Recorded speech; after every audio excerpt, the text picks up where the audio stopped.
pulled the rabbit out of the hat for this one, or it could just be a complete shite episode. I'm talking like Castillo now. It's not looking good, bruv. Such a. Right. Okay, we're ready to start. We are ready to start. Hello, guys, and welcome back to the Ricky2ra Podcast, episode 62. And last week I said it was episode 62. However, I was incorrect. It was episode 61 last week. So this is the official 62, episode 62. So welcome back, guys. I hope you're all doing well. I hope you've been keeping well and, doing good things in the world.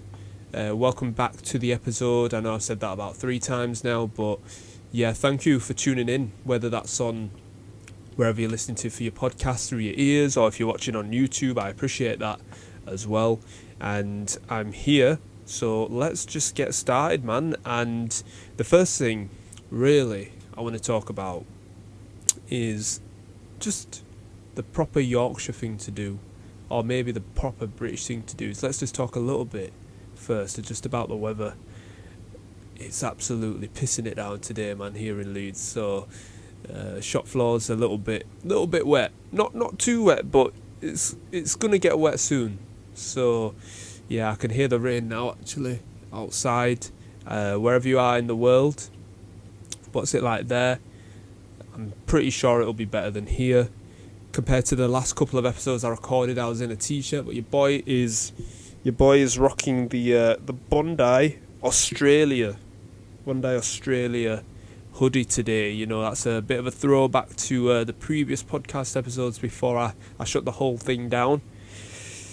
But yeah, your boy's doing good, man. I feel good. Did a bit of a chest, triceps and calves this morning with the good old workout that I've been doing. If you want to know more about health-wise stuff that I talk about, check out episode 60, The Return. That's what I should have called it.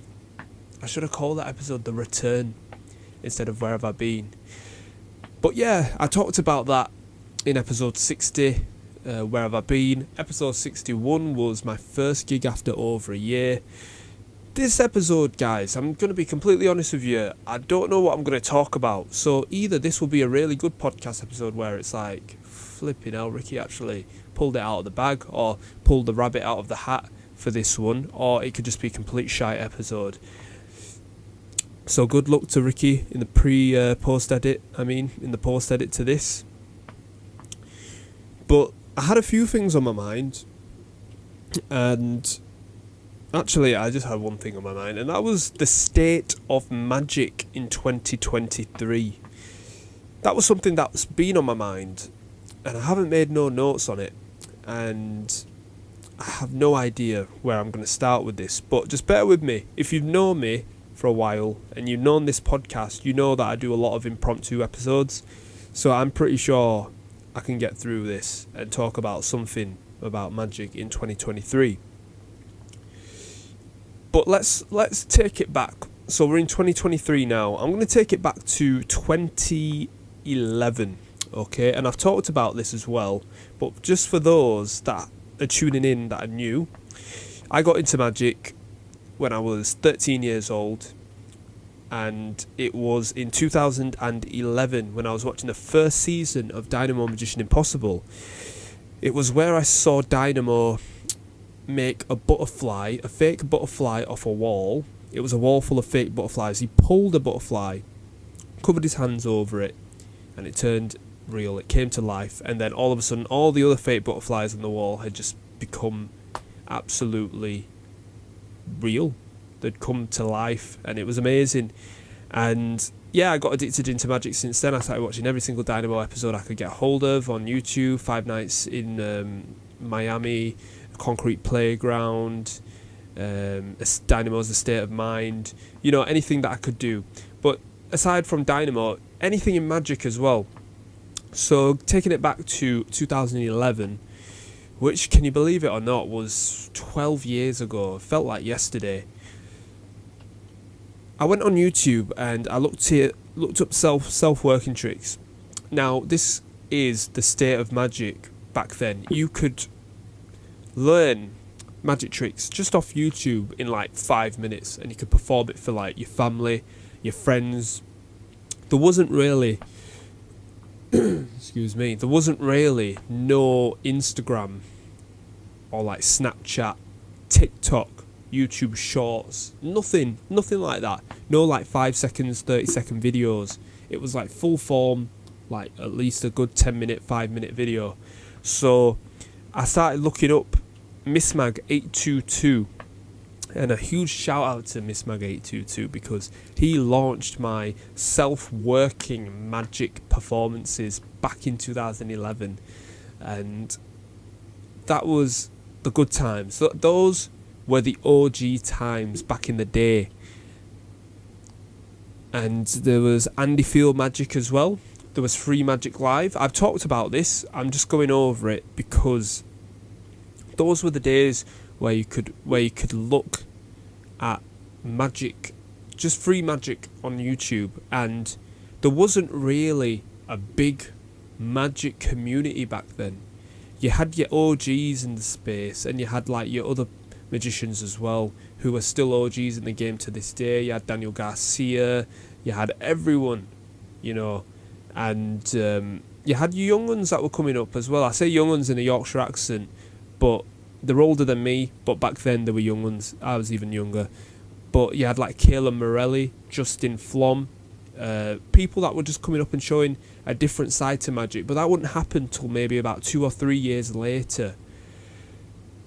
The reason I'm saying this is because the evolution of magic and the magic community has risen dramatically since 2011, since I first indulged in magic and realised there was some sort of community. You had things like Magic Cafe on the internet where they would review magic and things like that, but really it was the people that taught, and they weren't ripping you off. They weren't ripping like community, like creators that had like sold their magic through the community. They weren't ripping them off. They were just showing just cool self-working magic tricks that you could do.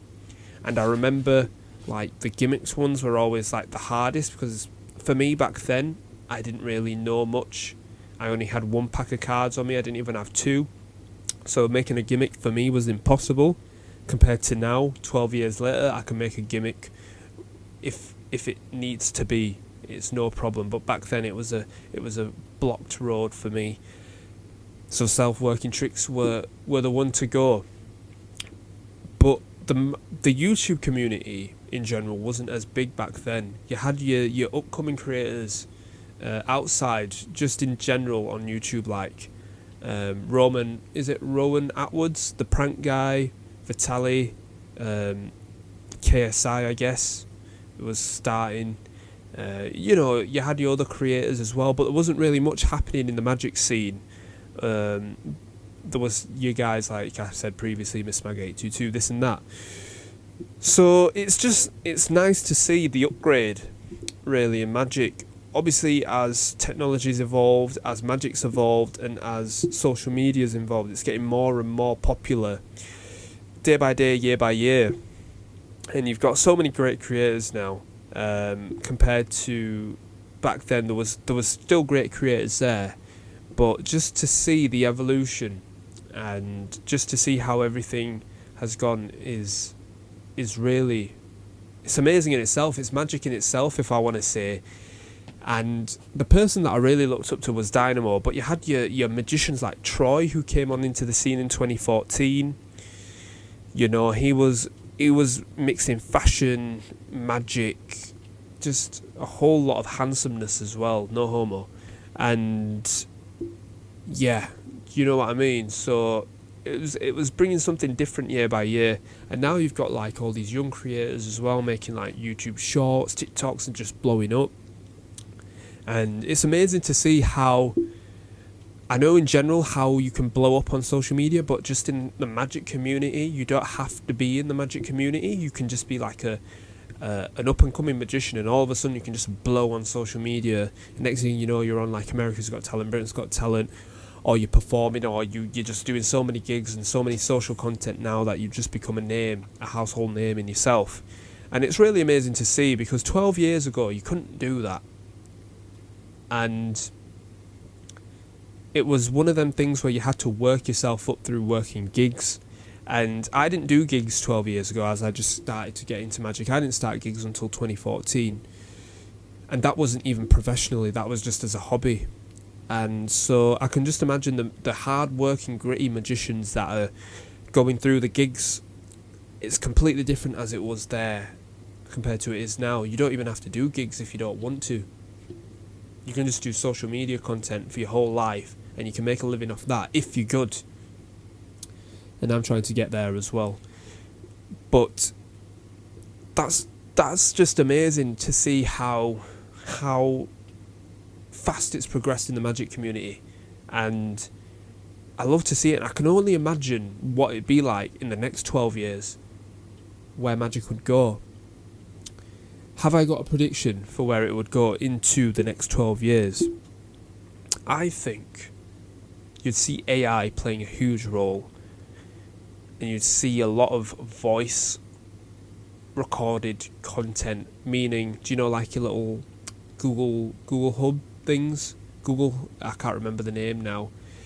Google Nest, Alexas, Echoes, do you know, like talking into that, and maybe it could read your mind or something like that. Whether that be with humans, they integrate it with that, where the magician can do something with that, or if it's an actual robot that can do that and read your mind. Mate, magicians are going to be in big trouble if there's robots that can perform magic. That would be insane. I know there are robots now that can perform magic, but I mean like physically with like legs and arms and go up to like spectators and table to table. That would be absolutely crazy. Yeah, it's amazing that I'm talking about that in the next 12 years, even though at this present time, 12 years ago in 2011, it was just such a low community which was underground nearly. And now I'm talking about robots. Mad, innit? It's crazy where we're going, guys. If you're liking this so far, make sure to like the video. If you're watching on YouTube, make sure to, subscribe, man. Subscribe on Spotify as well, wherever you listen to Apple Podcasts, etc, etc, etc. I've got major love for everyone listening as well. If you're liking this content, make sure to tune into my other episodes as well. But magic, I've got such a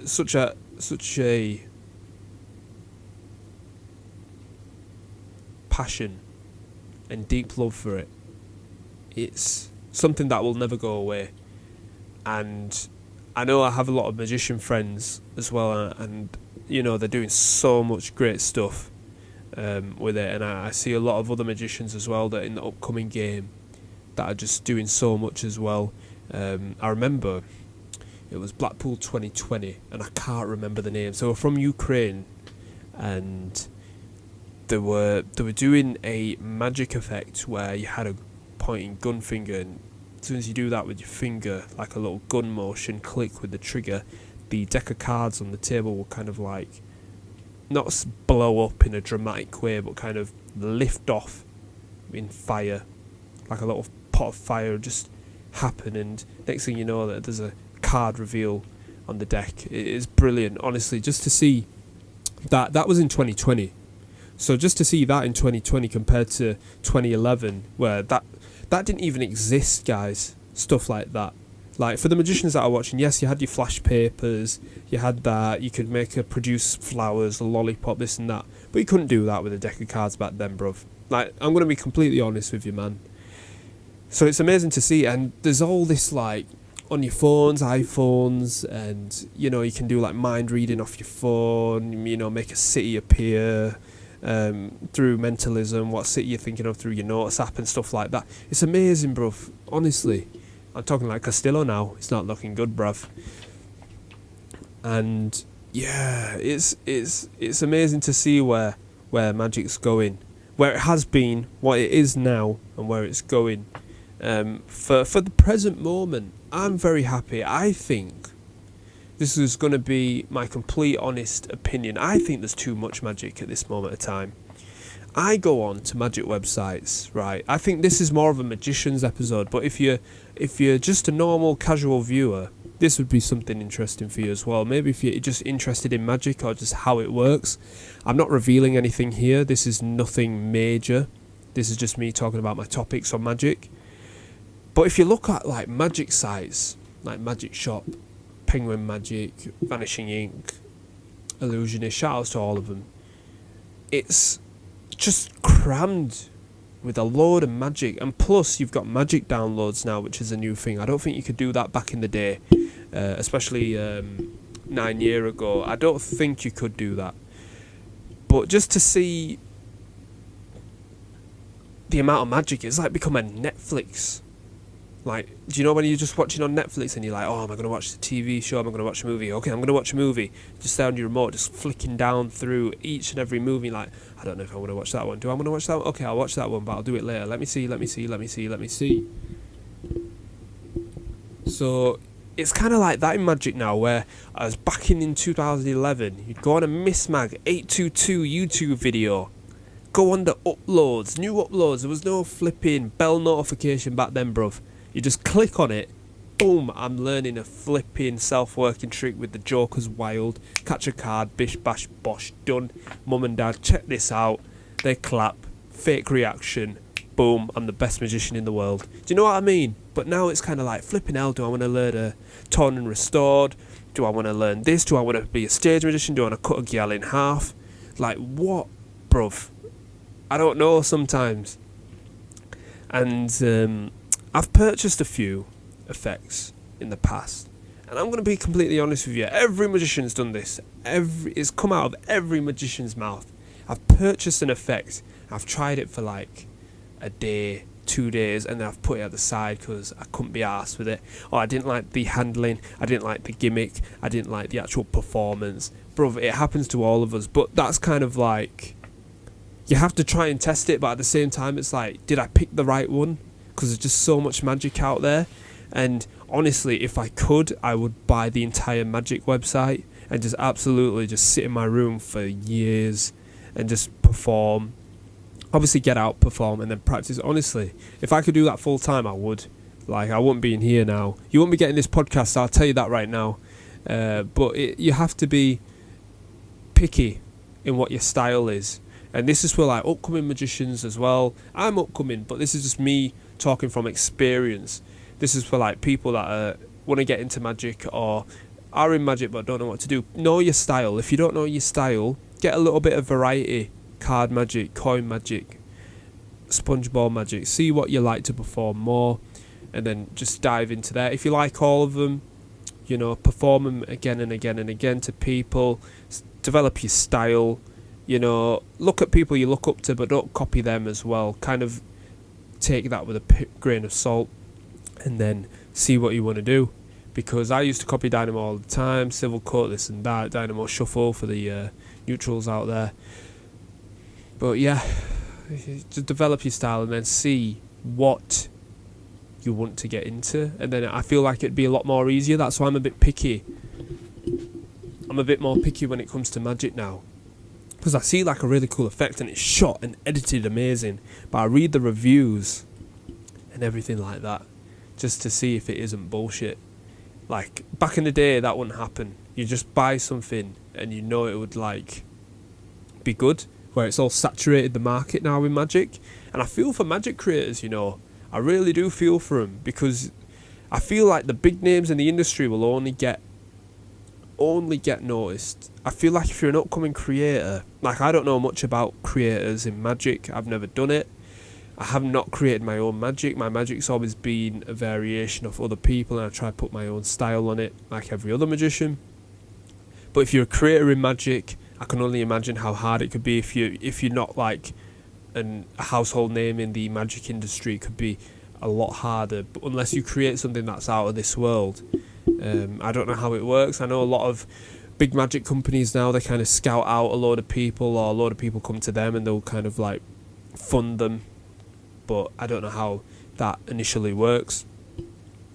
And yeah, I feel like we're in a good role. I feel like magic is definitely up there. I just don't feel, especially now, I'm talking 1:26 p.m. on a Monday, the 18th of September 2023. I don't feel like Magic is as mainstream in the UK as it should be. And I felt like Dynamo was the last person to do that. Now, don't get me wrong, there's been other magicians out since Dynamo, but I feel like the last big impact was Dynamo, and that ended in 2014 with his TV show. Who's going to fill the gap? Well, Dynamo's come back since. He came back in 2020. I know Dynamo was in Bradford a couple of weeks ago, so a little 2-2 episode might be showing soon next year, maybe. But yeah, I feel like there needs to be something. Then I feel like there is someone out there, and whether that be me, another magician, a bunch of magicians, Dynamo again, David Blaine, I don't know, man.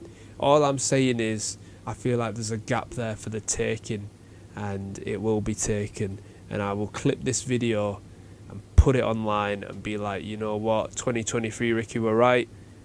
Listen, man, it could be a robot. Listen, I was talking about robots before. It could be a robot. So yeah, that was my opinions on Magic, guys. I'm just looking at the timer now. I've gone a lot over. Not a lot over, but I've kind of like hit the same time as the last couple of episodes in 21 minutes. So guys, if you enjoyed that episode, let me know, and I might extend on it, because this was impromptu. Imagine what I could do with notes. So I might make a part 2 of this sometime in the future as well.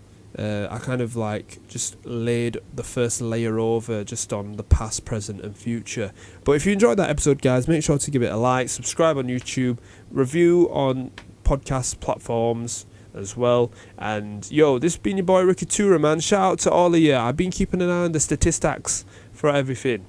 And yeah, man, we're getting a play here and there. So listen, I'm happy with that. 1 is better than 0, right? We're going to just keep going, keep producing, keep creating, and keep distributing. There we go, we got it. Alright, guys, this has been your boy Ricky2ra. Stay strong, and remember, always follow your dreams. Nearly forgot my outro there. Peace.